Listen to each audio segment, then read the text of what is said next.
She was a librarian paid to read to a blind man. He was a reclusive author, a secret millionaire testing her very soul. This isn't just a love story, it's a test. We've all wondered. In a world obsessed with a bottom line, does genuine kindness still have any value? What happens when it's put to the ultimate test, not just once, but every single day? Scarlett Young believed in human connection. Thomas Gray believed in no one. This is the shocking story of how her simple, daily act of reading became the key to an unexpected inheritance. We promise you a journey of intense drama, a secret identity, and a plot twist so emotional it will challenge everything you think you know about destiny. But this rich man poor woman story is no fairy tale. Before the kindness rewarded, there is a brutal test, a heartbreaking betrayal, and a life-changing secret. This romance is built on a foundation of deep, cynical suspicion. If you believe true love can be found in the most unexpected places, you're in the right place. Comment below what you think his first test for her will be. And subscribe and hit that bell, because you won't want to miss the heart-touching moment his secret is finally revealed. It was a routine set in stone, or so it seemed. The quiet librarian, Scarlett Young, would arrive, her voice a soft counterpoint to the dusty silence. Across from her sat the blind man, Thomas Gray, a figure wrapped in shadows and sheer impatience. He wasn't just demanding, he was a fortress of frustration. She just saw a man who needed the world brought to him. But this wasn't just a reading session, not by a long shot. It was, without a doubt, a high-stakes test. Thomas Gray, a man of immense, hidden means, was hunting. He was hunting for authenticity in a world he found counterfeit. And Scarlett Young, with her unwavering patience, was his subject. He couldn't figure her out. Nobody was this kind without wanting something, and he waited for the shoe to drop. This daily drama was the centerpiece of his bitter life. He'd prod her, make impossible demands, and criticize her reading. He was looking for a crack, a flash of greed, a hint of annoyance. Yet, Scarlett met his gruffness with a kindness that was shocking. She didn't know he was a secret millionaire, a reclusive author whose words had shaped a generation, and he kept it that way. He was waiting for her mask to slip, but it never did. He firmly believed kindness was just a transaction. He waited for her to ask for a raise, to hint at his wealth. But Scarlett wasn't playing his game. She wasn't playing any game. This strange rich man poor woman dynamic was his own design. He was convinced her kindness was a long con, a performance aimed squarely at some future, unexpected inheritance. He was so damn sure he was right about her.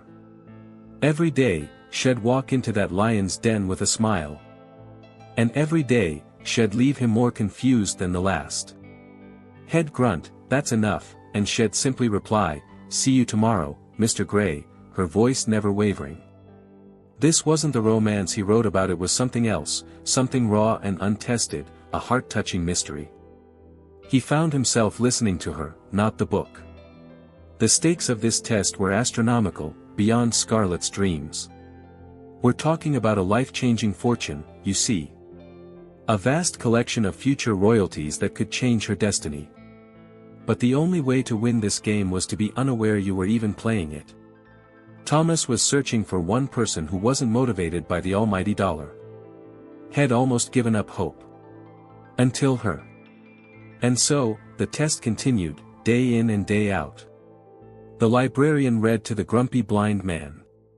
She was simply doing her job, offering a small bit of connection. She had no clue her genuine, everyday kindness was the key.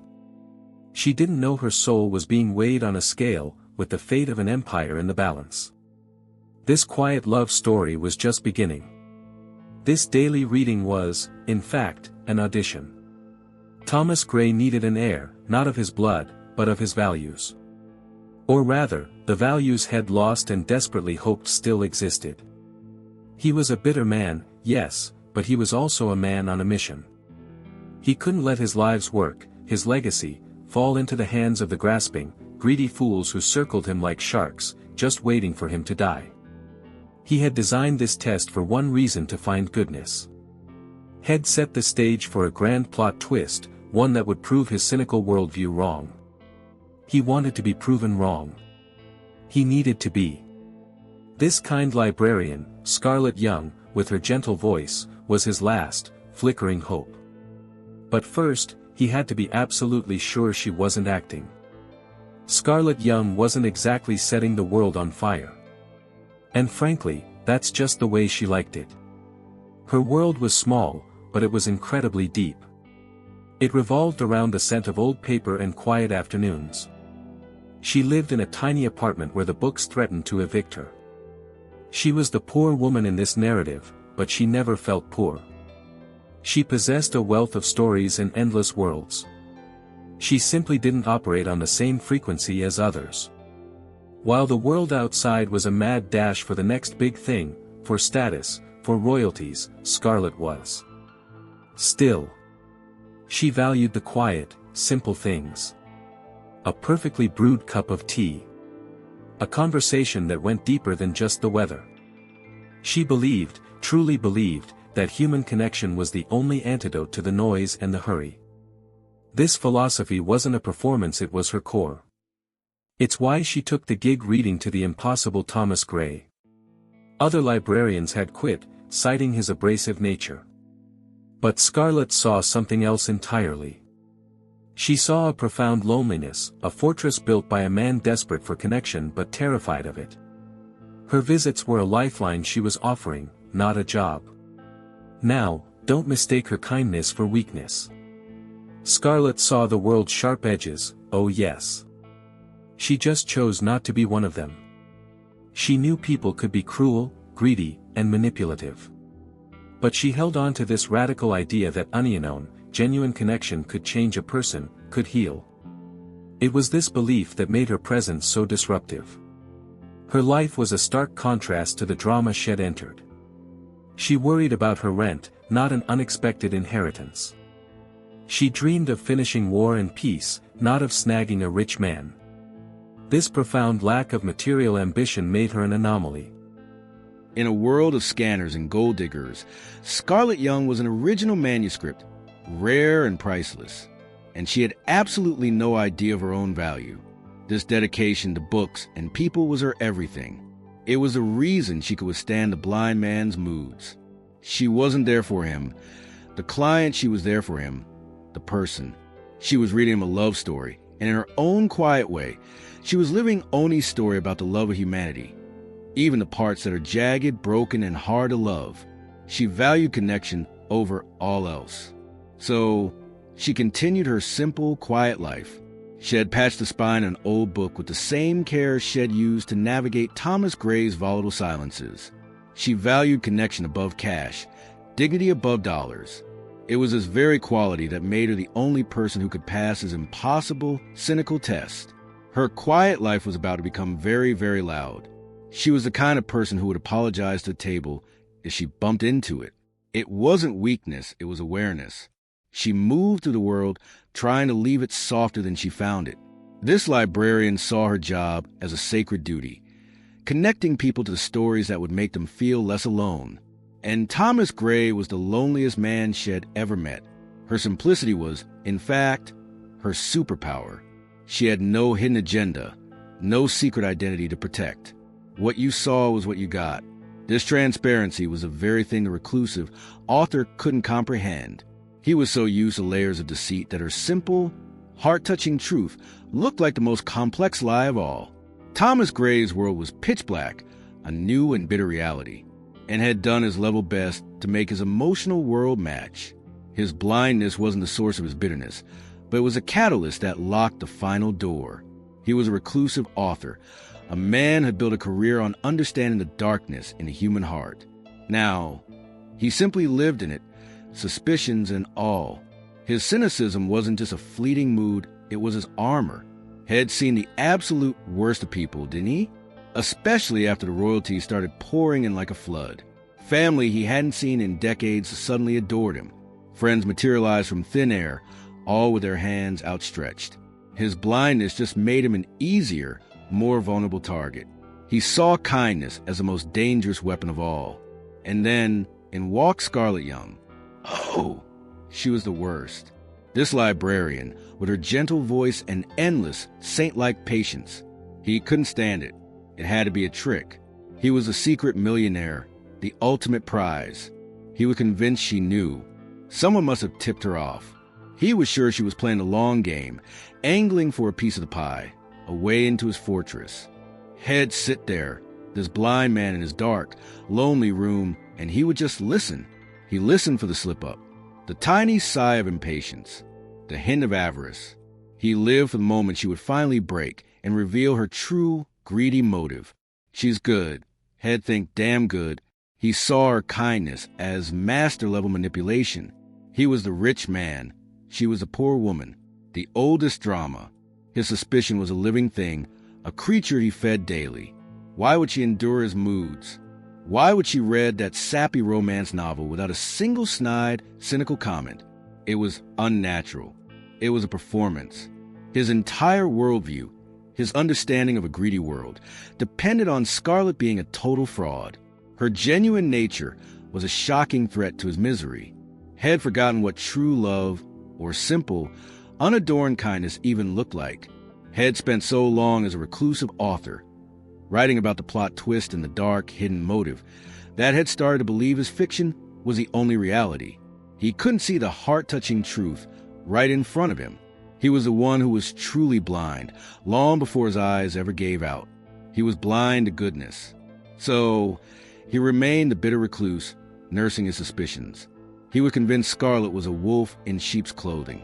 He mistook her genuine, life-changing care for performance. This profound misunderstanding was the tragic core of their story.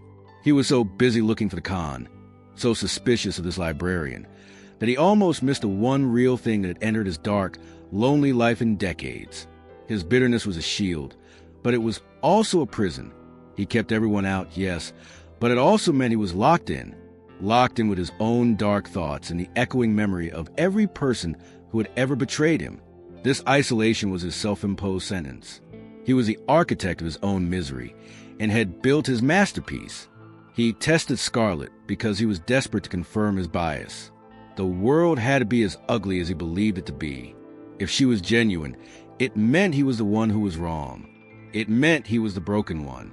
And that was a truth far more terrifying than any gold digger. Her simple, consistent kindness rewarded was an existential threat to his entire identity. The outside world rarely breached the walls of Thomas Gray's fortress. But when it did, it came in the form of sharks. This time, it was his publisher, Harrison, a slick man, all expensive shoes, and a smile that didn't reach his eyes. He was there to talk royalties specifically, how to squeeze more out of them. He walked into the library and saw Scarlett, immediately dismissing her as a help. He didn't blink.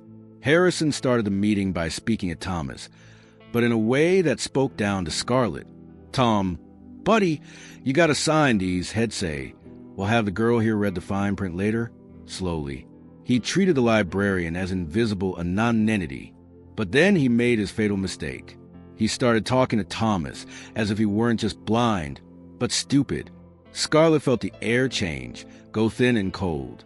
She saw the flash of humiliation on the Omas' face, a tightening of his jaw that Harrison completely missed. The publisher continued his condescending drama. Don't you worry your blind head about it, Tom. And that was it. Scarlett calmly closed the book. Excuse me, Mr. Harrison, she said, her voice quiet but sharp. Harrison stopped mid-sentence, genuinely stunned. He turned. I'm sorry. Who the hell are you? Scarlett stood up, not aggressively, but with unshakable dignity.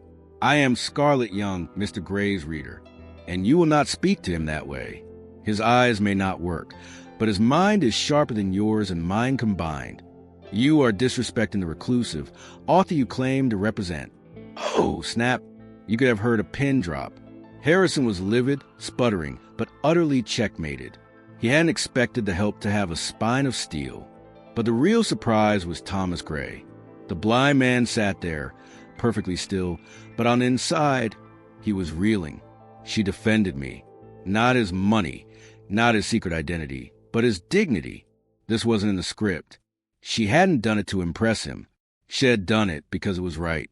This emotional act of loyalty was a plot twist in his narrative. She had nothing to gain by angering a powerful publisher. And yet, she did it. She protected him. The man, Thomas, the man who suspected everyone, felt a shocking wave of gratitude.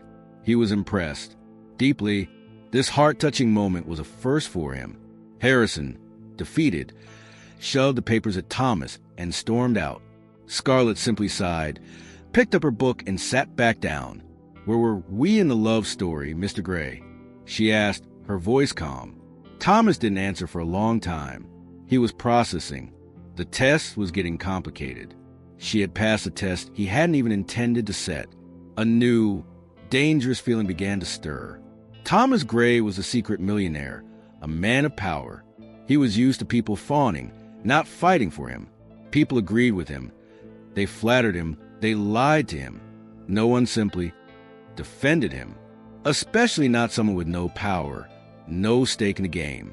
This act of pure, unadulterated loyalty was more valuable than his entire fortune. This librarian had shown more courage in that one moment than his publisher had shown in a lifetime.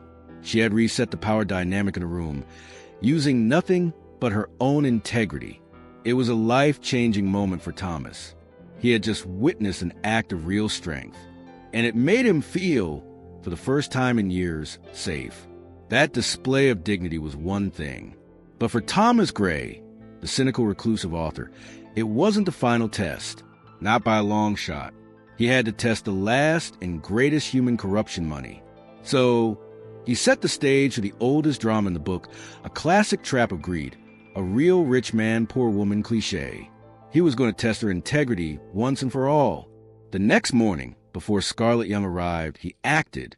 He went to the safe and pulled out a large sum of cash, a thick wad of hundreds, enough to pay her rent for a year. He accidentally left on the reading desk, just partially hidden beneath a book. The secret millionaire's heart was pounding. He wanted her to fail. It would prove he was right. Scarlett arrived, punctual as always, with her warm greeting. She set down her things, moved to the desk, and paused. He heard it. The blind man's hearing was acute. He heard the tiny intake of breath. This is it, he thought. The moment of truth. The plot twist. He waited for her to quietly pocket the cash. He waited for the silence of theft. The room grew tense. For Scarlett, the surprise was seeing so much money left so carelessly. Her first thought wasn't him rich. It was he's vulnerable. This was a shocking lapse. She saw the money not as a temptation, but as a danger to him. This was an emotional test. All right, but not how he thought. This is that moment, isn't it? The moral dilemma. Be honest, what would you have done? In a world that seems to reward the shortcut, would you have taken just a little? Comment below. Honestly, would you have returned every cent? Scarlett didn't hesitate for more than a single second. Her integrity wasn't for sale. She picked up the thick stack of cash. Thomas heard the rustle and his entire body tensed. She walked over to him. He could feel her presence. She didn't say, "You forgot this." She didn't shame him. She gently took his hand, the blind man's hand, turned it palm up, and placed the money firmly in it. "Mr. Gray," she said softly, "you left this.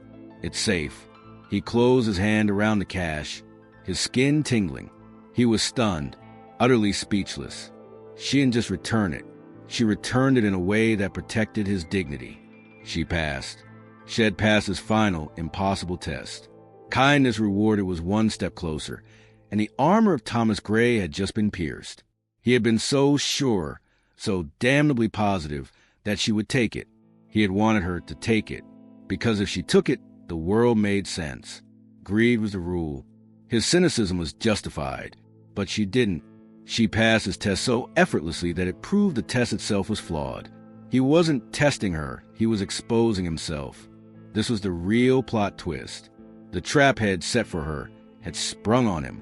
He was caught by her decency. The simple librarian, Scarlett Young, had, in 2 days, defended his dignity and returned his money. She was systematically destroying every wall he had ever built. He was terrified, and he was thrilled. After the incident with the money, things changed. It wasn't a sudden flood, but a slow, life-changing thaw.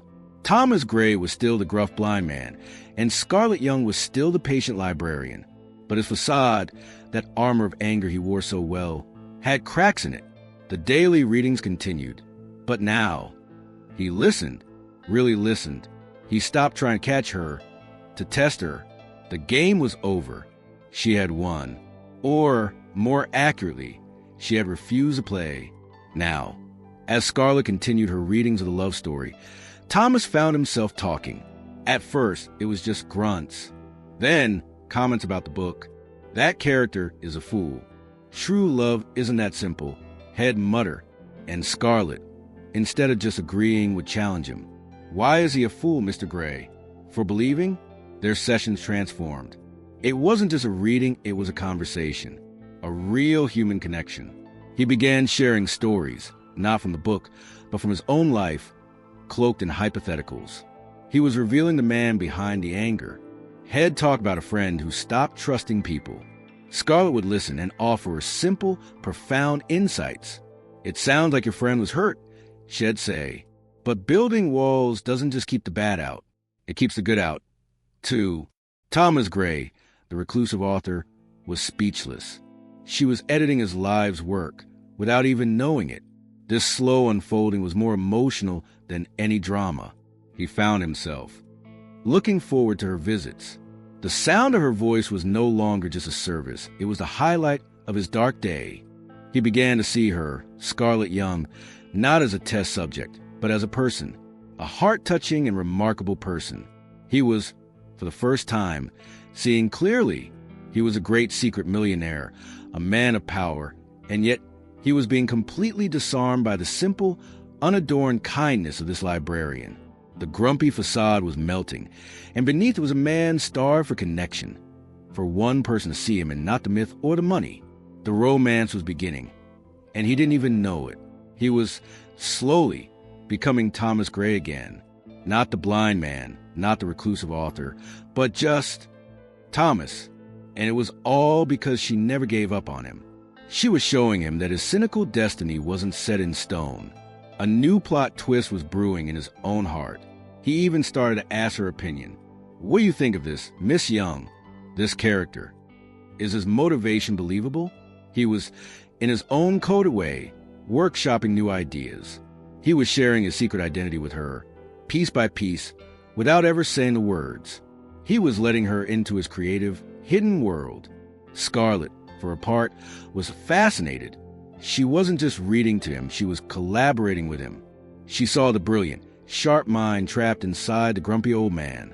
She found herself thinking about their conversations long after she had left. This wasn't a rich man, poor woman story. It was a meeting of two minds, sharp and insightful. During one of their now frequent conversations, Scarlett noticed something. It was a small drama. Thomas was trying to use an old tape recorder to capture a thought, a fragment of a story. The machine was ancient, and his frustration was palpable. He, the blind man, cursed as the tape snagged. This useless piece of junk, he roared, slamming his fist. Scarlett watched him, her heart aching.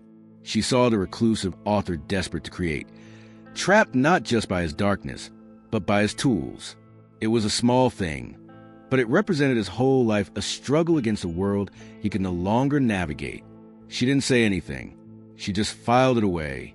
A quiet, determined look entered her eyes. The next day, Scarlett was late. Thomas felt a shocking pang of panic. She's not coming. I went too far. I scared her off. But then, she arrived breathless, carrying a small box. I'm so sorry, Mr. Gray. I had to stop and pick this up. He heard her place it on the desk. What is it? Not another test. I hope, he grumbled. It's a gift, she said, her voice hesitant. She had spent her own money. Money he knew she didn't have. This wasn't a rich man, poor woman dynamic anymore. This was a human being spending her meager salary on him. It was a modern, voice-activated digital recorder. I thought it might be easier, she said. You just press this button and talk. Thomas was frozen, speechless. It was the first gift Head received in 20 years that wasn't a transparent bribe for his royalties. It wasn't from the secret millionaire's fan club. It was for Thomas Gray, the frustrated man who couldn't work his old tape machine. It was quite frankly a life-changing gesture. He fumbled for the device. She gently guided his hand. His fingers explored the smooth, simple buttons. He pressed the main one. "Test," he said, his voice thick. He played it back. His voice clear as a bell. A single, emotional tear traced a path down his cheek. He hadn't cried in decades. Kindness rewarded. But it was his kindness being rewarded. He didn't know how to accept it. You shouldn't have," he stammered. "It's just a tool, Mr. Gray," Scarlett replied softly. "A writer needs his tools." She saw him. She saw the reclusive author inside the grumpy blind man, and she gave him back his voice. This small act of kindness was the biggest plot twist yet. Think about that for a second. She didn't just see his frustration. She saw the cause. She saw the creative soul trapped inside. She didn't offer pity. She offered a solution. This librarian didn't just read stories. She understood the people who made them. It was an act of profound, heart-touching empathy.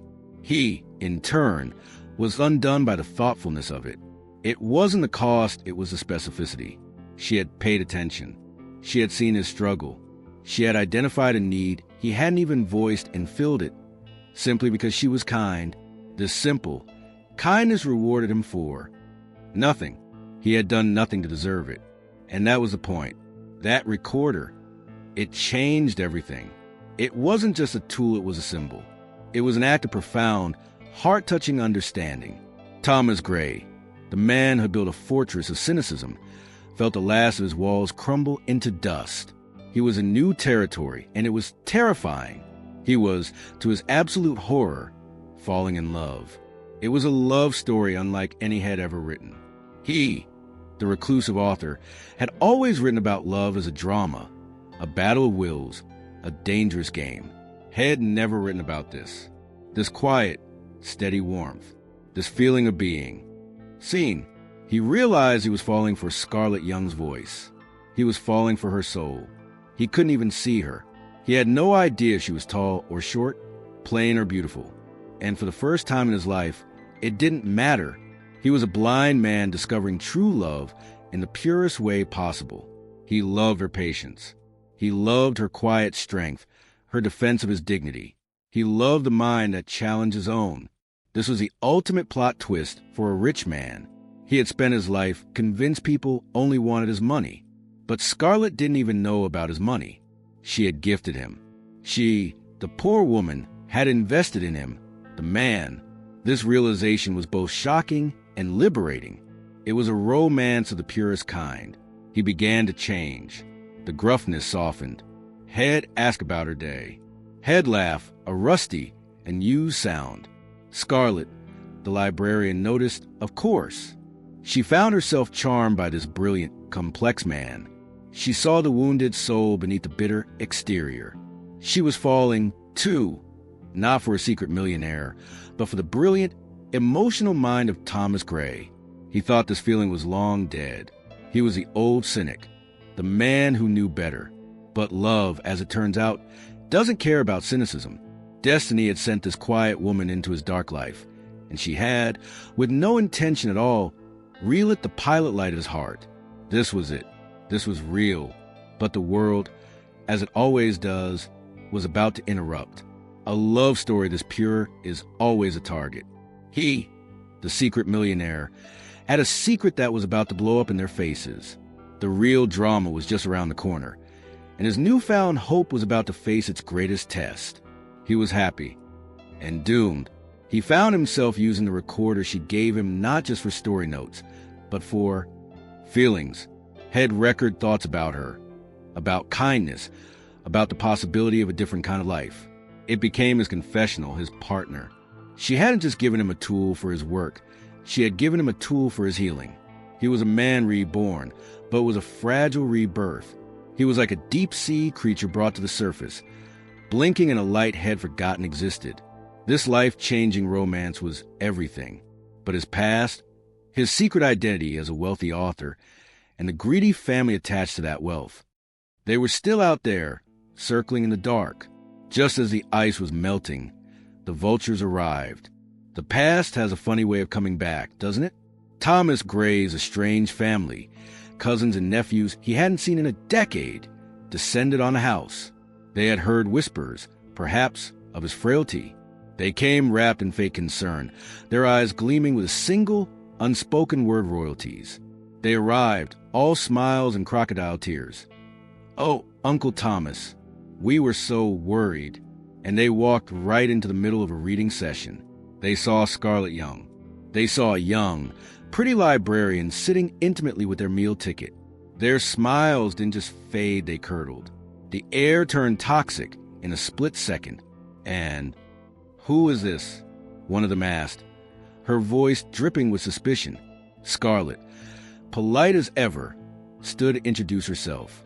"Am Scarlett Young, am Mr. Gray's reader?" The nephew sneered. "Ill bet." They immediately saw her as a threat. A gold digger, a con artist. They didn't waste a moment. As soon as Scarlett was politely and coldly dismissed from the room, they launched their attack. They swarmed Thomas, their voices a chorus of poison. "Thomas, you can't be this naive. She's a librarian. She's playing you, a young woman, here every day. She's after your money, you blind man.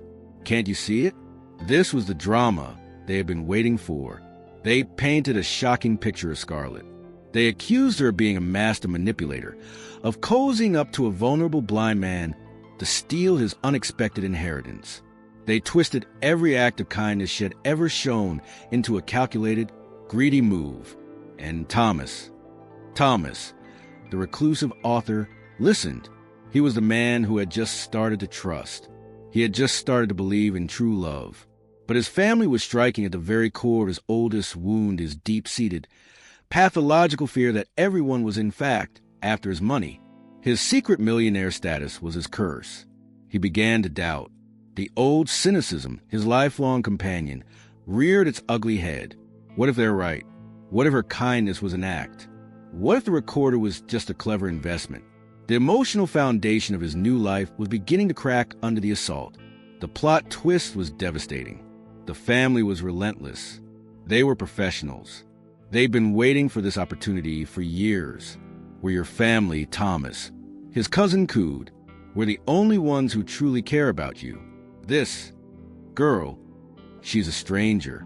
She's a classic rich man, poor woman cliché, and you're falling right into her trap. They knew exactly which buttons to push. They played on his fears, his isolation, his blindness. She's probably been stealing from you. That's why she bought you that recorder, so you'd trust her. She's probably laughing at you behind your back. Every word was a perfectly aimed dart, and Thomas Gray, the reclusive author, was bleeding out. The family's poison worked. It seeped into cracks of his newfound hope and found the old, familiar cynicism. That fortress had built, he ran right back inside and slammed the door. The reclusive author who wrote about betrayal was now living it, or so he thought. He chose to believe the liars had known all his life over the one honest person had just met. The next day, when Scarlett Young arrived, the air was different. It was not just cold, it was dead. "Mr. Gray?" she called, her voice echoing in the library. He was there, in his usual chair, but he was a statue. "We're done here, Miss Young," he said. His voice was flat, devoid of all the warmth they had built. It was the voice of the old Thomas Gray. "Done? What do you mean? We're in the middle of a chapter." He cut her off, his voice rising with a cold fury, "that the performance is over. You can drop the act." Scarlett was stunned. "Act? Thomas, what are you talking about?" The use of his first name, once a sign of their romance, now felt like a weapon he could use against her. This drama was becoming a tragedy. "My family told me all about you," he spat. "The sweet librarian, the daily visits, the gift." He threw the recorder, their symbol, across the desk. "How much were you planning on getting? How much is my dignity worth to you? Were you just waiting for me, the old blind man, to die, to get your hands on my royalties?" Scarlett's face went white. She was shockingly still. "Gold digger," he snarled. "That's all you are, just like every other person in this damn world. You're the worst of them because I almost believed you. This was the falsa derota, the re-engagement hook, the moment where all hope is lost. Qual palavra descriva attitude deliagora? What word describes his attitude now?" He stood, shaking with a rage born of his own heartbreak. "Get out of my house. Thomas, please. This isn't you," she pleaded, tears welling. "Get out," he roared, sweeping books from the table. "And don't ever come back. I never want to hear your voice again." It was the cruelest thing he could have said. Coldly dismissed, he broke her heart. He broke his own heart in the process. He turned his back on her, the blind man deliberately blinding himself once more. He chose his dark, familiar misery over the life-changing light she offered, had failed the test, and in doing so had failed her. It was a moment of old, painful cynicism. He hated himself as the words came out, but he couldn't stop them. The old, bitter Thomas Gray had taken control. The reclusive author was back. He was protecting himself, or so he thought. He was choosing the pain he knew loneliness over the pain he feared betrayal. He wanted her to fight back, to deny it, to scream. But she just broke. He heard the emotional shatter in her voice. And that, to his twisted, poisoned mind, was just more proof of her guilt. He had become the villain in his own love story, and he was too proud and too broken to see it.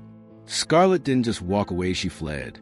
She ran from the house, the sound of his roar echoing in her ears, chasing her down the drive. She was heartbroken, but it was worse than that. She was annihilated. It wasn't the loss of a job, or even a friend. It was a loss of faith. She, the librarian who lived by human connection, had her most genuine connection thrown back in her face as a disgusting, greedy lie. She believed her genuine kindness was her strength. He had just convinced her it was a fatal weakness, a thing to be mocked and mistaken for greed. This was a plot twist that shattered her world. She went home to her small apartment. The books that were once her friends now just silent witnesses to her emotional breakdown. She cried. She cried for the trust she had given. She cried for the man, Thomas Gray, who she thought she saw. The heart-touching man hidden inside the beast. Had she imagined it all? She was so naive. The rich man, poor woman story. She had always hated that trope, and now she was living it. She had been a naive, poor woman who thought a rich man could see her for who she was. But in the end, all he saw was his money. He was so blinded by his wealth that he couldn't see the one person who didn't care about it. This wasn't a love story. It was a humiliation. She felt dirty. She looked at her own hands, the hands that had bought him that recorder, an act of pure kindness. He had twisted it into an investment. The drama was over. The curtain had fallen, and she was left alone on the stage.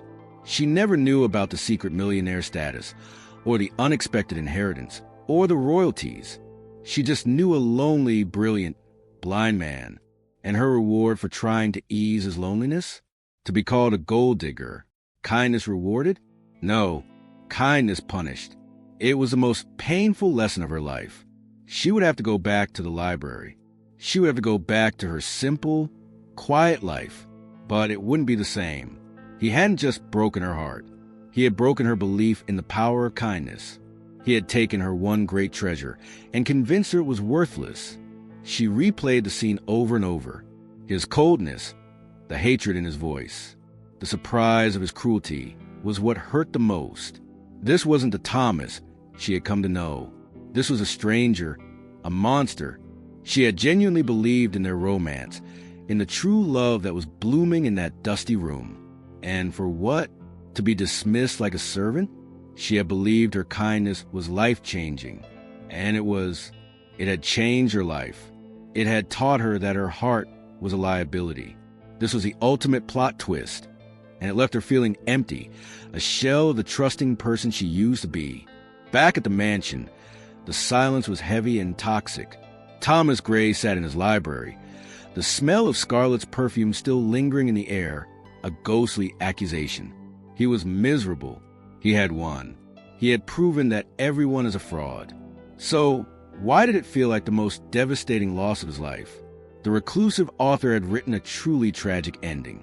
Then he heard them. His family. They were in the drawing room. They weren't whispering their concerns anymore. He heard the pop of a champagne cork. He heard laughter. The blind man's other senses were sharp. He moved silently toward the sound. We did it. His nephew was gloating. I can't believe it was that easy. He bought it. That little librarian didn't stand a chance, said his cousin, her voice like shards of glass. She was in deep. Daily visits. Did you see that recorder? She was playing the long game, but we played it better. Thomas froze. His blood turned to ice. He stood in the shadows of the hallway, listening. Honestly, the nephew continued, we should thank her. She softened him up, made him weak, but we got there just in time. Now that we've saved him, he'll be so grateful. The shocking reality began to dawn. He'll sign anything we put in front of him now. All those royalties. Finally going to real family. I'm just glad we got rid of that librarian. She was the only real threat. Another month, and she'd have had him wrapped around her little finger. Good riddance. Now, we are one step closer to his fortune. It was a plot twist delivered with a hammer blow. He hadn't been saved. He had been played. The drama he thought Scarlett had written was actually directed by his own greedy family. He had believed the lies. He had swallowed the poison. And in doing so, he had become the monster. He had accused her of the very sin his family was committing. The emotional weight of his mistake was crushing. He stumbled back, his hands shaking. He wasn't blind because of his eyes. He was blind because of his heart. A heart head filled with suspicion instead of true love. He had dismissed Scarlett. He had betrayed her. And he realized in that moment he loved her. He felt the cold, hard weight of the recorder in his pocket. Her gift, the proof of her kindness. He had thrown it, and she hadn't even taken it. He pulled it out, his fingers fumbling for the button. He hit play. He didn't hear his own voice. He heard her. She must have recorded a book passage. Her voice filled the silence, heart-touching and clear. And he broke. A dry, racking sob tore from his chest. He had pushed away the only destiny he ever wanted. He, the great reclusive author, had misread the most important character of his life. He had mistaken the heroine for the villain, and now he had to rewrite the ending. His unexpected inheritance was worthless without her. The realization was not a comfort. It was a fire, a desperate, all-consuming fire. He had made a grave, life-changing mistake. He, Thomas Gray, the man who never left his house, the reclusive author who hid from the world, knew what he had to do. The drama wasn't over. This was the third act. He didn't call his driver. He didn't ask for help. He grabbed his cane, fumbled for the front door, and did the unthinkable. He, the blind man, walked out his house, alone, into the loud, terrifying, sunlit world. It was a shocking act of desperation. He had to find her. He stumbled down the gravel path, his senses overwhelmed. Cars honking, people shouting, the smell of exhaust. This was the world he had hidden from. He was terrified, but his terror of the world was nothing compared to his terror of losing her. He was a man on a mission. His destiny was not to die alone, a bitter cynic. He made it to the street, a disheveled, will-deed man. He hailed a cab, his voice raw. The public library. He barked, now. The cabbie gave him a weird look, but complied. The ride was agony. Every second was a second he hadn't apologized. A second she was hurting because of him. He had to fix it. He burst through the doors of the library. The SHHHH from the front desk died in the attendant's throat when she saw the state of him. Scarlett Young, he yelled, his voice echoing in the sacred, silent space. People stared. This was the biggest surprise the library had seen in years. I need to find Scarlett Young. He was frantic, tapping his cane wildly. Sir, you need to be quiet. I can't be quiet. He yelled, emotional and broken. And then, from a far corner, he heard it, a quiet gasp. He turned his head toward the sound. Scarlett? He whispered, his voice cracking. Scarlett. I was blind. He was a secret millionaire, a man who could buy anything. But he knew, in that moment, he couldn't buy forgiveness. He had to earn it, and he had to do it in her world. He was the rich man coming to the poor woman's place of work, not as a king, but as a beggar. It was the most terrifying, humbling, and real thing he had ever done. He didn't care about the people staring. He didn't care about his secret identity being blown. All he cared about was the sound of her breath. He was following it like a beacon in his darkness. This was his last chance for true love. This was a plot twist he had to write himself, with no edits, no rewrites, just raw, honest truth. She stepped out from behind a bookshelf, her eyes red. She looked at him, this blind man out of his element, standing in the middle of her world, the library. He looked broken and desperate. The entire library was watching the drama unfold. "Thomas, what are you doing here?" She whispered. You can't be here." "I know," he said, taking a shaky step toward her voice. I made a mistake, a terrible mistake." He was a reclusive, author used to controlling every word, and now he had none. He was just a man. He stopped in the middle of the floor and spoke loud enough for everyone to hear. "I am a fool," he announced. The apology was public. It had to be. His accusation had been private. But the betrayal was a public-level sin. "I accuse her," he said, pointing in Scarlett's direction, "of being a gold digger, of being a liar. I accuse this librarian, Scarlett Young, of the very things my own family was guilty of." Scarlett put her hand over her mouth, a shocking realization dawning on her. "I listened to lies," he continued, his voice shaking with self-loathing, "because I am a cynical, bitter old man. I was so afraid of being taken advantage of that I drove away the only person who has ever been genuinely kind to me." And then he dropped the final bomb. The plot twist. "People in this town used to know me. My name is Thomas Gray. I was a writer." An old woman in the corner gasped. "Thomas Gray? The reclusive author? I thought he was dead." Scarlett stared. "You're that Thomas Gray?" He had just revealed his secret identity. "Yes," he said, finally reaching her, finding her hand. He sank to his knees, the rich man kneeling to the poor woman. "I was the one who was blind, Scarlett, utterly blind. Not in my eyes, but in my heart. I was blind to your worth. I was blind to true love. Please, can you ever forgive me?" It was a heart-touching, life-changing moment. This was the climax of their love story. Not in a dark, rich mansion, but in a public library. He was shedding his secret millionaire skin in front of everyone. He was choosing her over his pride. He was choosing her over his fear. This public apology was the grand gesture his private betrayal demanded. The librarian, Scarlett Young, looked down at this giant of literature, this broken man, kneeling at her feet. She saw the truth. She saw the raw, emotional pain. She saw the man she had fallen in love with had come back, fighting his way out of the darkness. Her heart, which she thought was shattered, began to beat again. The lawyer's office was cold, sterile, and tense. Thomas Gray sat at the head of the table, with Scarlett Young, bewildered, at his side. Across from them sat the family. They were furious. Their plan had backfired spectacularly. They had been summoned by the masked lawyer for the reading of a new directive. The drama was reaching its climax. As you all know, the lawyer began, "Mr. Gray has decided to make some adjustments to his estate." The nephew sneered. "What's this about, Uncle? Did the librarian convince you to cut us out? After all we did to protect you?"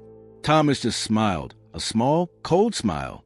"Oh, this isn't about her convincing," he said. "This is about you." He had brought them here for the final performance. "I am dictating a new will," Thomas announced. "As of this moment, my previous will is null and void." The family sat up, their greed warring with their panic. "My vast fortune, all my property, and, most importantly, all future royalties from my work as a reclusive author." He let the words hang in the air. The family was practically vibrating. "Will be left in their entirety." The nephew was already mentally spending the money. To Miss Scarlett Young, the silence that followed was deafening. It was the most shocking plot twist of all. The family erupted. What? She tricked you. She manipulated you, you old fool. This is illegal. She's a nobody. We are your family. We will contest this. You are a blind man. You are not a sound mind. Thomas Gray simply held up a hand. The lawyer cleared his throat. He is a perfectly sound mind. The lawyer stated calmly, and he has dictated this new will in my presence. He is also adding a stipulation that anyone who contests this new was to be immediately and permanently barred from any contact or claim he had. Checkmated them. The Scarlett just sat there, in absolute surprise, unable to process the unexpected inheritance that she tried to speak. Thomas. Die. I can't. He put his hand over hers. This done, he turned to his apoplectic family. You accuse her of being a gold digger. So, I've done it. I've turned her into one. You got what you wanted now. Get out of my sight. The secret millionaire had finally used his money for something truly life-changing. This wasn't just an inheritance. It was a statement. It was a reclusive author writing his final, greatest chapter. He was using his vast power not to build more walls, but to protect the one person who had breached him. He was using his royalties as a shield for her. It was the ultimate poetic justice. Scarlett Young, the librarian, was speechless. This unexpected inheritance was a burden she never asked for, but she also understood the gesture. He wasn't giving her money, he was giving her. His trust, he was proving, in the only way he knew how, that she was the only one he trusted back in the quiet of the library. Scarlett was reeling. Thomas, I can't accept this, she said, her voice trembling. The money, the royalties. That it's too much. People will say. They'll say you were right, that I was after your money. She was crying now, overwhelmed by the emotional weight of the unexpected inheritance. This was not the destiny she had ever wanted. Thomas Gray, the reclusive author, took her hands. And my dear Scarlett, he said, his voice softer than she had ever heard it. That's the point, don't you see? This isn't a payment. It's not a transaction. This isn't a rich man paying a poor woman for services rendered. I spent my entire life, he continued, building a fortress of money and cynicism. I used my wealth as a shield and as a test. I was a secret millionaire so obsessed with finding a fraud that I couldn't recognize honesty when it sat in front of me and read me a love story to you. You were the only one, he said, his voice thick, the only person in 50 years who saw Thomas Gray, and not the reclusive author, not the secret millionaire, not the blind man. You saw the man that you defended my dignity when I couldn't. You gave me a gift when you had nothing, this fortune. It was my curse. It was a thing that blinded me, that it was a wall between me and the world. By giving it to you, am not paying you, that I am disarming myself. I am tearing down the wall.